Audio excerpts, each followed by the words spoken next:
Welcome back to Charge Motion. My name is Saximus. You can't see me, but I will live on forever in your hearts and in your minds because I'm a ghost and possibly your sleep paralysis demon. My name is Ghoul. You can see me because I have yet to shed this mortal coil. Um, Give it uh, time. time indeed. Time cures all things. But anyway, we have a bunch of stuff to talk about today.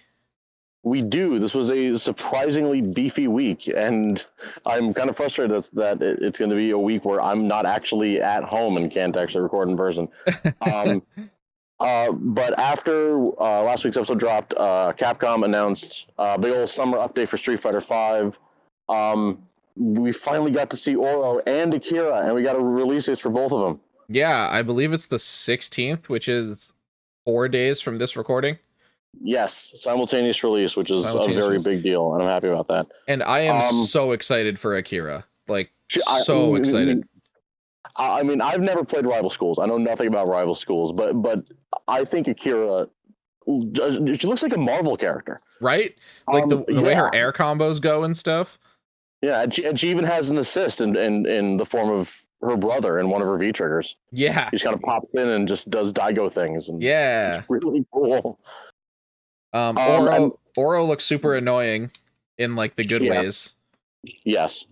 I'm pretty sure we talked about it before, but I think I know we've talked about it in regards to Dan and Rose, but I think Oro is a really great showcase of how when you look at a fighting game that's been in development for a long time, you can kind of see the developers getting more skilled and more ambitious with each new character that comes out.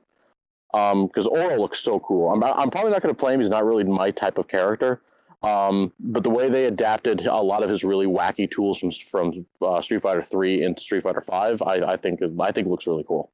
Yeah, I mean, I've heard testimonies from a lot of old school Oro players that a lot of the moves that he had in Street Fighter 3 are coming back in some way, shape, or form. Like some of them, like one of his supers, I think, from Street Fighter 3 got turned into a V trigger or something like that. But like one way or another, a lot of his old tool set has been adapted and he's gotten a lot of new stuff. Yeah.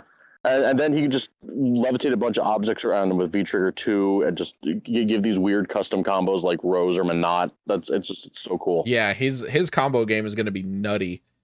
I think it's a V skill that's like that bouncing orb thing that he throws.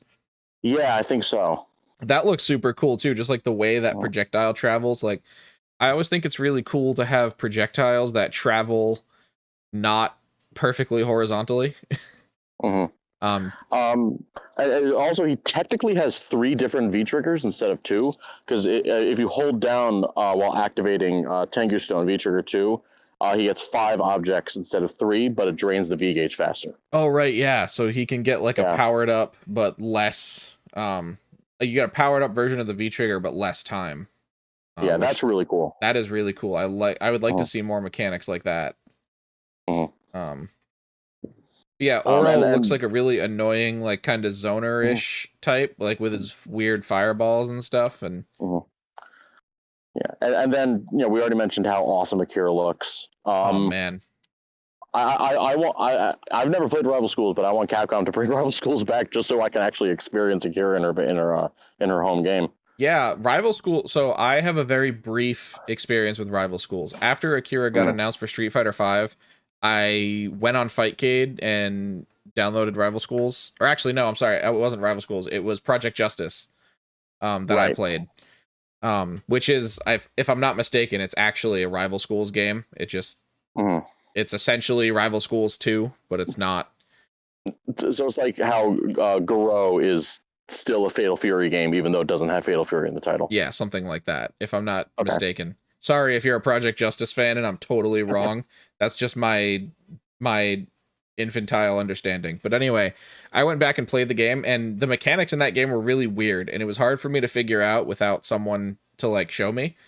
But I mean, that's how a lot of fighting games, particularly Capcom fighting games, were back then. You just kind of had to, figure it out on your own. Yeah, but from what I could tell, I mean, the game itself is very heavy on air combos. So Akira, I mean, we saw her V skill too. that does the air juggles. Yeah. It's gonna be absolutely insane, the combos that get made out of that. But yeah, she looks like really true to her Project Justice style. Like I saw some of the moves that she was doing in the most recent trailer, and I was like, oh hey, I recognize that move from Project Justice. So it looks like they were really good to her character design. With the Baji Kwan style that she uses, which is based on, which is a real martial art. So, it's something that you pay homage to no matter where you apply the character. Right. But she just looks so cool. I'm so excited to play her. Yeah. And then we finally, at long last, found out the final character for Street Fighter V. It's Logan Paul. Yeah, it's kind of. It is. It is not Logan Paul. I'm not really underwhelmed, and I'm not really overwhelmed. I'm just kind of whelmed with Luke. Yeah, Luke is a very polarizing character, in my opinion. Like I've seen people that love him. I've seen people that think he's the dumbest character they've ever seen. I'm somewhere in the middle. Yeah. I'm kind of iffy on his design. I think they kind of implied that he was going to be in Street Fighter 6 because they said he was going to be the future of Street Fighter. So it's safe to assume that he's going to be in the base roster of Street Fighter 6 whenever we see that.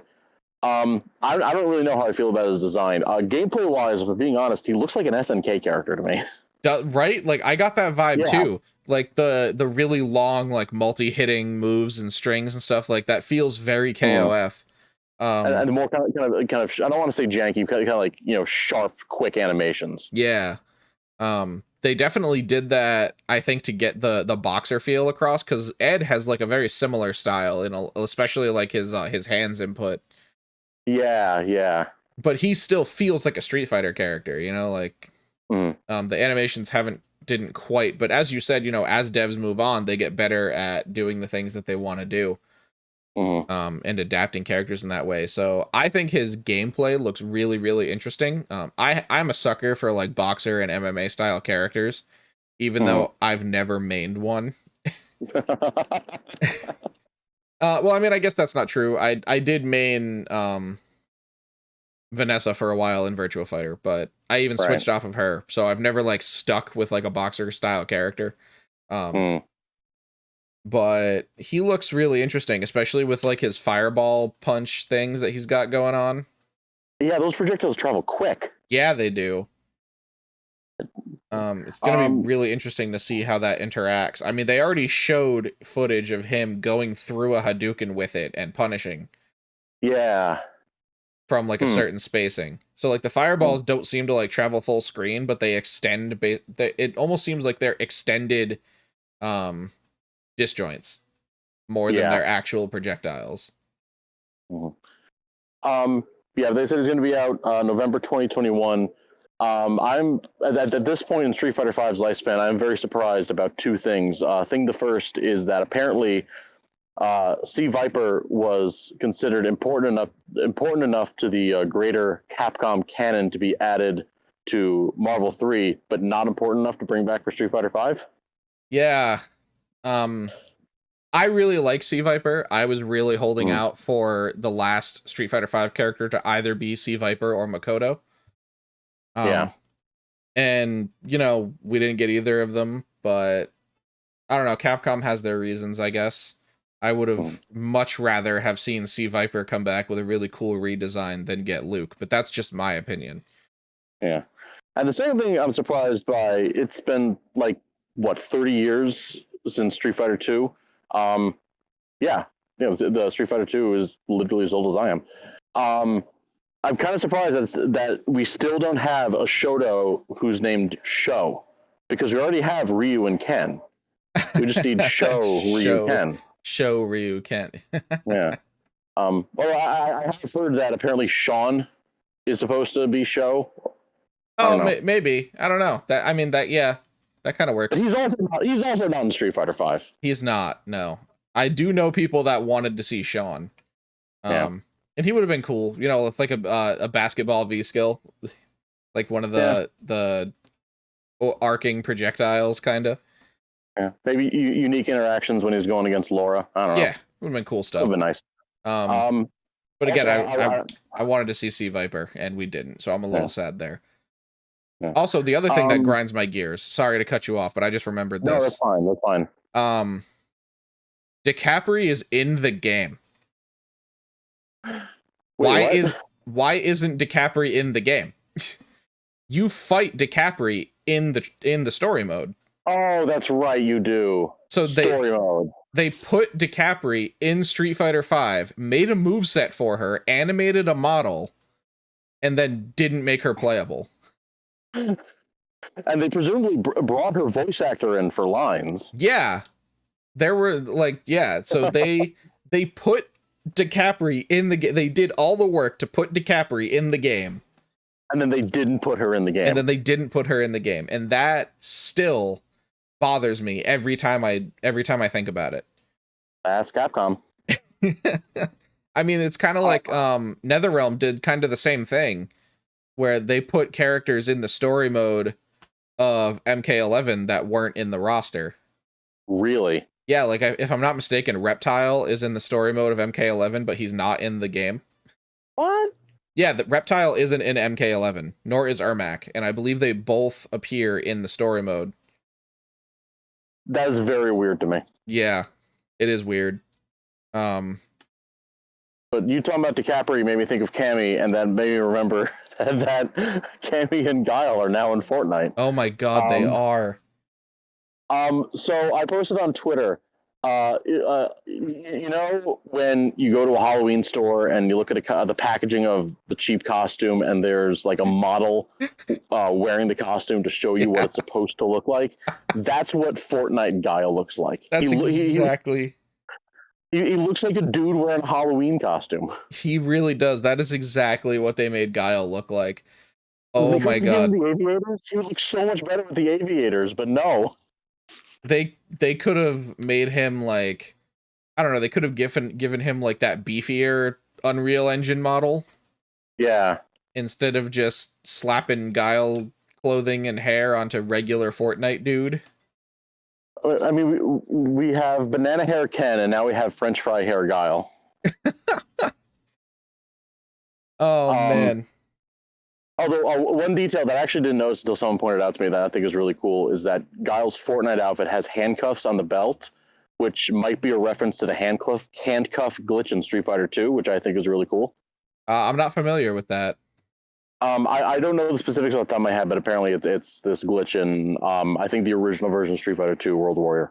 I think it's pretty cool. Cammy, I actually really like Cammy's design in Fortnite. Yeah, I hate to say it, but I actually do. Yeah, like they gave her tights, but like they're dark green and they contrast really well with her regular outfit. And I kind of wish it was her Street Fighter V outfit. Yeah, they definitely did good. I mean, you can't put Cammy's actual default singlet in Fortnite, right? Yeah, probably not. I mean, the game's rated T, right? I think it's T. It might be like E10. Okay. But I mean, Street Fighter V is also rated T for what it's worth. Okay. I mean, yeah, that makes sense. Because if I'm not mistaken, the only M-rated fighting games, at least that I'm aware of, are Mortal Kombat and Dead or Alive. I think you might be right. Skullgirls is rated T. Yeah, I think you might be right. Oh, what about Killer Instinct? Killer Instinct might also be rated T. I don't know. I'm gonna look that up very quickly. Right. But while you're doing that, I think it's neat. It still will not get me to play Fortnite.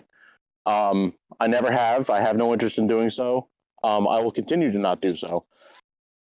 Literally, the only character that they could possibly add that would make me even think about downloading Fortnite is Jury. They put Jury in Fortnite, it's over. If they somehow finagle Jury into Fortnite, I might consider thinking about downloading Fortnite. Probably not. Yeah, I'd just go play Street Fighter 4 if I really want to play Jury. Because I don't like how Jerry plays Street Fighter 5, but we've had that conversation before. Um, you are right. Killer Instinct is rated mature. Oh, cool. Just as the aside. So yeah, there's 3 fighting games that I'm aware of that are at least, you know, big market fighting games that are rated mature. But yeah, they definitely weren't gonna put Cammy's classic singlet costume in Fortnite. Absolutely not. But her design does look really good. Yes. And you know, those were, you know, the big pertinent announcements of the developer live stream. But I encourage you all to go watch it anyway, because they did this really interesting segment on how they do the music and the Foley work for the game, which is behind the scenes stuff that I personally find really interesting as someone who's worked in media before. Oh yeah, I love that stuff. That stuff is really cool. But also, like, this is an aside; it's not really related to anything. But so like during the stream, like every time they would finish a segment, they would cut to Vicious and Tasty Steve like reacting to what we just saw, and like I like Vicious and Steve as much as anybody else, but it felt like an unnecessary way to pad out the runtime. The runtime, like, yeah, guys, like we love you, but you just saw the exact same thing we did. You know? Yeah, I don't know. And you know what? Now that you mention that, I feel like anytime it's very obvious that they're padding for time, I always feel like they called in Tasty Steve to do it.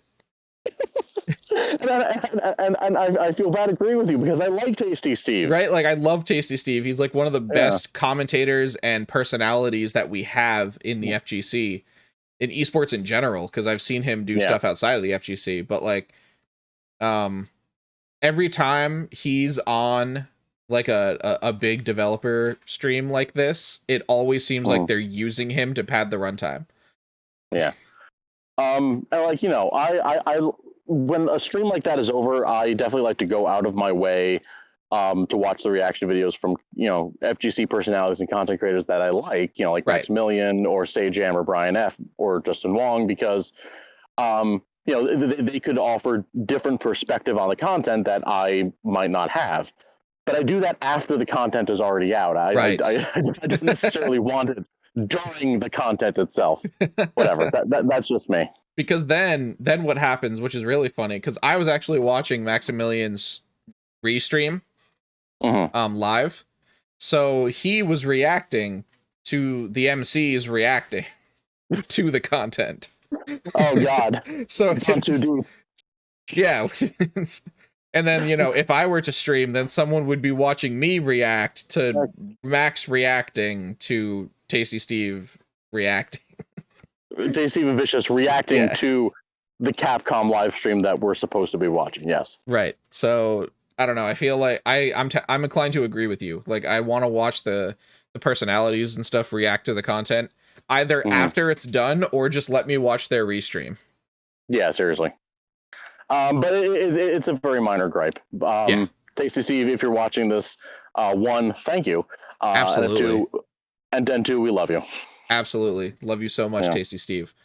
But anyway, moving on from Street Fighter, there's a lot to talk about there. But we do have, I believe, a release date for Umbrella in Skullgirls.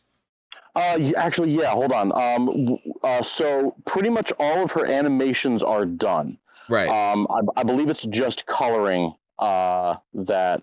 Oh, I'm talking and typing at the same time. It's just, you know, coloring and stuff that isn't finished. Why can't I spell the word skull? There we go. Okay. But yes, Umbrella will be available. I'm looking at their Twitter this month. This month. Sorry for the build-up for that incredibly underwhelming reveal. But Umbrella and Hungern, which is her living weapon, the Umbrella, will be available on Steam for all Season 1 pass holders this month. And they showed some gameplay stuff. She looks true to her character, very tiny and very annoying. Yeah, that about sums it up. I'm very much looking forward to punching that child in the face. And I mean that in the most positive, enthusiastic way possible. Do not clip that out of context. But yeah, pretty much I believe they said all of her animations are done, but they still are kind of blue, some of them, because they still need to be colored. Right. Like we've said many times, Skullgirls, every single frame of animation is drawn by hand. By hand. Takes a lot of time, which is Yeah. why the season pass is so expensive. Yes, I'm very excited for more Skullgirls content. Obligatory play Skullgirls. Obligatory play Skullgirls. It goes on And sale all the time. it's actually on sale right now. Yeah. That's a good segue into the next topic. EVO is this past weekend and this coming weekend. I've been busy with personal stuff, so I have not been able to tune in. But they're having a big old sale of fighting games on Steam, including Skullgirls and including the season pass. The season 1 pass is 50% off. Awesome. That's a really big chunk. That's a big chunk. It's a great deal, and the base game is 60% off, which is pretty par for the course for Skullgirls base game going on sale. And I'm pulling it up right now. I'm gonna see what else is on sale. Yeah, Skullgirls base game is $10. Base game of Street Fighter V is $8. Nice. I'm not sure how much the champion upgrade is. Guilty Gear Strive is $48, 20% off, even though it just came out. That's a big sale for a game that's this new. It is. Tekken 7, $10. Oh yeah, that's worth it. Yeah. Mortal Kombat 11, $15, also worth it. Oh yeah. These sales are gigantic. Uniclor is $12.49. That's half off. The stars have finally aligned. Grand Blue Fantasy Versus is finally on sale. Oh my god. I didn't think I'd ever see the day. I know, right? It's 40% off, which is a pretty big drop. And then the base game of Dragonball FighterZ is $9. Wow. Dragonball FighterZ is a huge package to get for $9. I think it's just the base game and not any of the DLC, which kind of sucks because the DLC is like half the roster. Well, at this point, DLC, yeah. Yeah, all the DLC also on sale, which is good. So we got Dragonball FighterZ. Blaze Blue Cross Tag is $7. Them's Fighting Herds is $9. Soul Calibur 6 is also $9. Yeah, so lots of fighting games on sale. If you were looking to get some, now's the time. Yes, I believe that's every game in the main EVO 2021 lineup, as well as all of the community games. So again, that is Skullgirls, Street Fighter V, Guilty Gear Strive, Tekken 7, Mortal Kombat 11, Undernight, Inbirth, EXE, Late CLR, gotta read the full title, Grand Blue Fantasy Versus, Dragon Ball FighterZ, Blaze Blue Cross Tag Battle, Them's Fighting Herds, and Soul Calibur 6. Awesome. There's quite literally something there for everyone. It literally, like, absolutely. Yeah. Yeah, so let's so we mentioned Dragon Ball briefly. Let's move on. I was supremely surprised when we got Dragon Ball FighterZ news, because I would have bet money that the game was finished after Super Saiyan 4 Gogeta. Yeah, I mean, especially with ArcSys dumping everything they have into Guilty Gear, right? Yeah. I didn't want to say, so I don't want to say that I thought that Dragon Ball FighterZ was over. But I guess that's the best way to describe what I thought. I just wasn't expecting an announcement of more content for that game. And of course, but being over is not the worst thing in the world. The game's been around for like what, 4 years? Something like that, yeah. It's had an incredible run. So yeah. And even though the netcode sucks, I still have fun playing the game itself. But they just kind of out of nowhere dropped this gigantic patch. The game is basically an entirely different game. I know. I still need to fire it up and try it. They made key charge good. Right. Didn't they make it so it like reflects key blasts now? Yeah, it is. I believe it's frame 1 invincible on key blasts, and you can do it while blocking. And if you Dragon Rush out of it, I believe both your speed and your distance get buffed.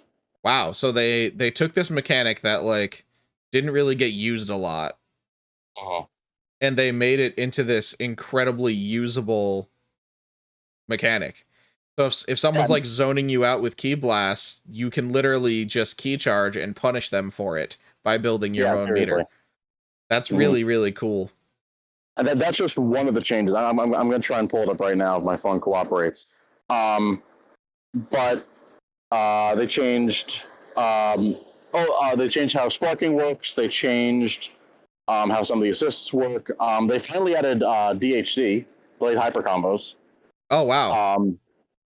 Finally, which is great because one of the things I love about Dragon Ball FighterZ is how much creativity you have, and now you have even more creativity.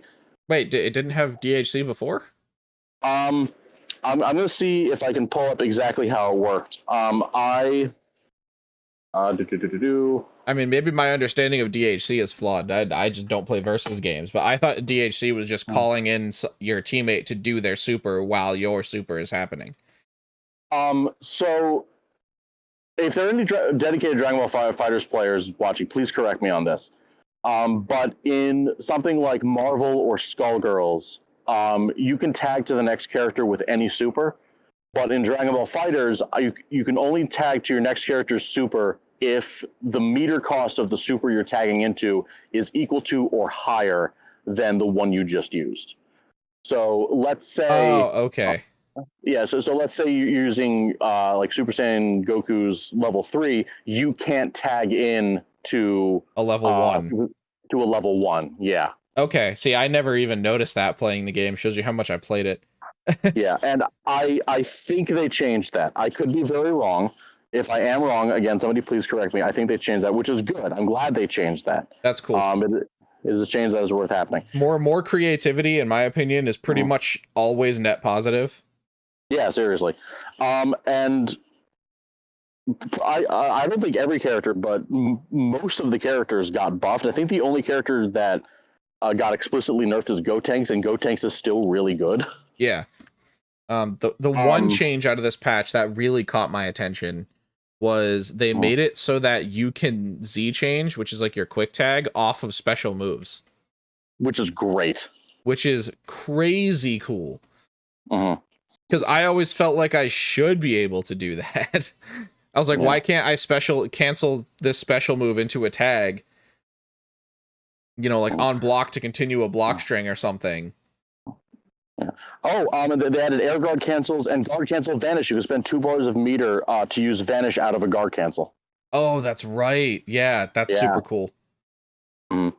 Yeah, I love like defensive options like that let you get out of stuff in weird ways. Yeah, I'm looking through the notes. Yeah, key charge deflects key blast on frame 1. Dragon Rush can be formed during key charge by pressing medium attack. Sparking, specifically, it no longer runs out during combos. So if you're comboing your opponent and the sparking timer runs out, you don't lose sparking until you drop the combo. That's really cool. It is, yeah. But I really wish they'd also fix the netcode because I want to jump in and play this game again because I really like it. Yeah, it's a really cool game, and like whenever someone asks to play it like offline, I'm always like, yeah, sure, I'll play some Dragon Ball, but like the netcode's just so bad. Yeah, it is. Like if it's possible to campaign for retroactive rollback for Dragon Ball FighterZ, I think that would be a huge step for the game. Yeah. And it's pretty safe to assume that, Arxis learned their lesson from Dragon Ball FighterZ and Grand Blue Fantasy, and, implemented rollback from day 1 in Guilty Gear Strive. Yeah. And considering that, the game sold over 500,000 units and it's only been out for a couple months, I think I would hope it's safe to assume that rollback will be a standard for Arc System Works games going forward. Yeah, hopefully it's a standard for, everyone. Hopefully they all see the success of Strive. Yeah, every game, ideally. But yeah, I don't think ArcSys will pull a Dragon Ball FighterZ or Grand Blue Fantasy Versus again. So yeah, I doubt that. Fun games with garbage netcode. Yeah, I'm not gonna waste everyone's time going through all of the changes because there's so many changes. Yeah, go check it out. If you put down Dragon Ball FighterZ a little while ago and you're vaguely interested in picking it back up again, now's the time to do so. Yeah, and I'm looking through the patch notes. I might be wrong about the DHC thing. Again, if you are a Dragon Ball FighterZ player and you're watching this, please correct me on it. I'm not going to pretend to be this, font of knowledge about every single game I play. Anyway. Oh wait, didn't they make it so that Golden Frieza resets every time he switches out? What? Oh, did you not hear about that? No, I've been running Frieza since day one. How did I? Okay, hold on. I I have know. the notes open. I have to find this. How did I not know about this? I know. That's why I mentioned it. I'm like, he runs Frieza on every team. Like, he has to know about the Golden Frieza buff. Okay, all right. Hold on, Frieza. Golden Frieza countdown timer will now be reset when Frieza is no longer the point character or when he defeats the opponent's point character. That's not okay, and I'm so happy about this. Oh my god! I thought you'd be excited. Golden Frieza is already terrifying to begin with. Like, if you have Golden Frieza and Sparking and Limit Break, like, your opponent's health bars will just melt. Yes. And the fact that the timer resets on knocking out a character, that's insane. Yeah, so those Golden Frieza comebacks. Seriously. I was going to say, and then this kind of shows, I'm glad Arxis went the route of making sure that nobody's busted by making everybody busted. Yep, we love that philosophy, especially in wild, crazy games like Dragonball FighterZ. Yeah. Oh, I'm so happy about that. I thought you would like that. I was like, oh, Sax is gonna love this change. He can like actually viably run Golden Frieza without just dying. Yeah, because like Frieza is a zoning character in a game filled with rushdown characters, and he needs Golden Frieza to make comebacks, and I was going to be able to do that so much easier now. Oh my god! All right, I'm done guessing. I'm done guessing about the Golden Frieza changes. What's next? So really quickly, we did get the newest King of Fighters character. Antonov is returning. Mm-hmm. As far as I'm aware, he was introduced in KOF 14, and he was the tournament boss. Like, he wasn't the final boss of the story mode, but after you beat Antonov, you've officially won the King of Fighters tournament, basically. Yeah. So he was like the second to final boss, whereas Verse was, you know, the overpowered godly entity FGC quarter eating fighting game boss. Yeah. But Antonov was previously the champion of the King of Fighters, and he hosted the King of Fighters 14 tournament. Mm-hmm. And now he's coming back with longer hair and lots of, you know, big dude grappling moves and hitting people really hard. He's a large lad that matches size with King of Dinosaurs, if not outsizes him. Yeah, I am very much digging the Macho Man Randy Savage look. Yeah, absolutely. He's on Team Galaxy Anton wrestling with King of Dinosaurs and who else? Ramon, I believe. Ramon, yes, you're right. Yeah, so Ramon, King of Dinosaurs, and Antonov are the team there. Mm-hmm. So it should be cool to see how they look when the game comes out. I'm still really excited about KOF 15. Yeah. Q1 2022, which means we're probably going to get a ton more characters in between now and 6 months from now. Oh, yeah, no doubt. 14's launch roster was absolutely massive anyway. Mm-hmm. So even pre-DLC. Yeah, pre-DLC. Because King of Fighters rosters are usually large anyway. But yeah, little bit on that. After that, we talked about the Steam sales. I think the last really pertinent thing to talk about is apparently Harada and Sakurai are going to have a sit-down chat. Oh yeah, because Harada owns a bar. Yes, he does in Japan, and he posted on Twitter. I'm going to see if I can pull it up. Coming this weekend, as of this recording, he's going to have a talk with Masahiro Sakurai at his bar. That's awesome. So Harada has been doing. Harada's bar is called Harada's Bar, and he has these discussions with. He talks with a lot of game devs and stuff. He has like a little talk show that he does weekly, with like game devs and like prominent community members and like those sorts of people. So it's going to be interesting to see Sakurai on there, probably talking about Smash, no doubt. Yeah, well, talking about Kazuya, maybe talking about game design, which is stuff that I'm very interested in. I think that's really cool. Yeah, I also wanted to mention really quick, Rise of Aether, the 4th issue of Tales of Aether came out, which wraps up Claren's story in the comics. The story did not go where I expected it to go, but I'm still satisfied with where it went. And if you're kind of on the fence about checking out the comics, keep in mind that in issue 4, they reveal the identity of the mysterious ally that was hinted at in Claren's reveal trailer all those years ago. Oh, I'm not going to spoil it. I think it's a great reveal. I did not see that coming. So where I thought the story was going to go is, it's established in the first issue that, Claren can control fire, which is apparently something that only people within the Fire Nation royal family can do because she's Forsman's granddaughter. And what I thought was going to happen was that, like, she would get found out by, Loxodon's forces that, she can control fire, and then she'd be, like, abducted and experimented on, kind of like the beginning of Jack 2, for anyone who's played the Jack and Daxter games. And, like, she would kind of, it would kind of morph from controlling fire into controlling plasma, and then someone gives her the sword to, like, have her channel her powers, and then the energy fields, like her intentionally losing control or whatever. That's where I thought it was going to go. It did not do that. I could just kind of gush about this theory forever. I was wrong. I'm totally fine with that. The comics are good. Please read them. I'm just kind of talking right now. It's all right. Definitely worth taking a look. I still have to get in and read those because Claren is actually my favorite Rivals character, so I should probably read the comics that explain her backstory. Yes. They're good. They're written by actual comics industry devs. It's not the same quality of writing that is in the in-game story mode in Rivals of Aether, which everybody's happy about. Because the Rivals of story mode has been a punchline in the community for a very long time. Dan, if you're listening, we love you. I mean, isn't the story mode always the punchline of the fighting game, though? Yeah, kinda.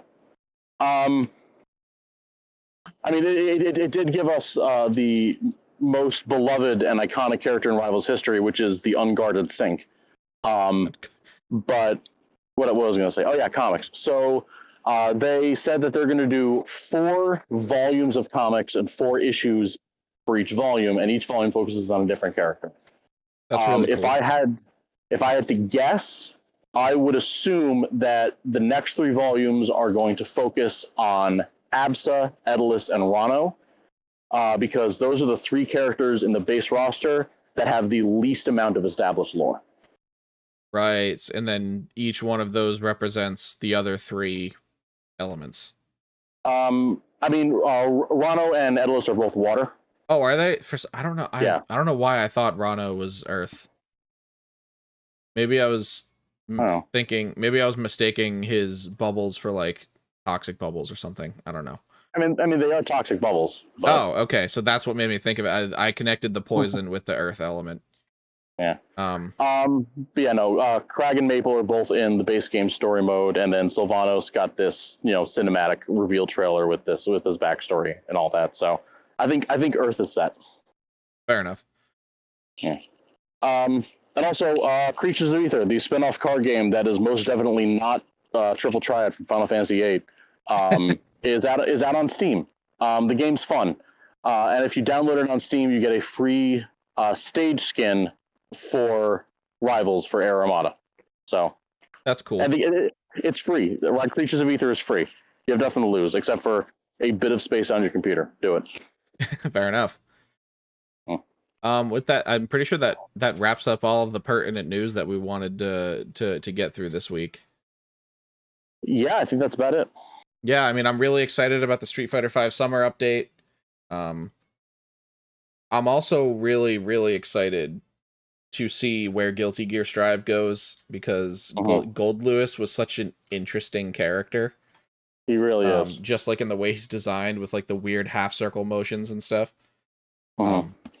So only time will tell how cool that game is going to be in the future. I think it's getting off to a great start. Oh, yeah.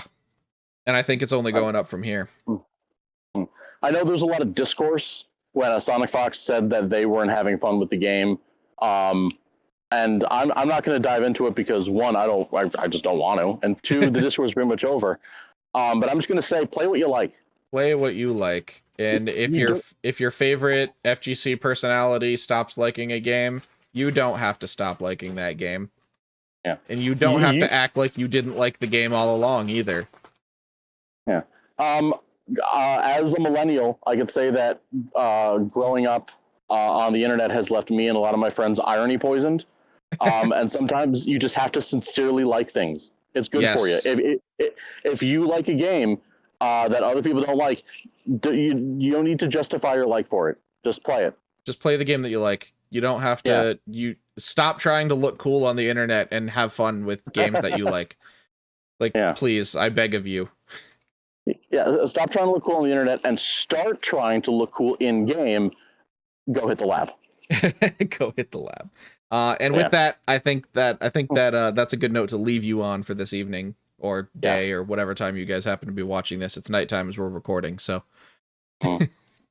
As a ghost, I'm in the liminal space between dimensions, where time is an illusion and night and day do not exist. So fair enough. For me, it's nighttime. All right. But with that, thank you guys for hanging out with us this week. My name is Ghoul. And my name is Staximus. Good fight, good night. Go hit the lab.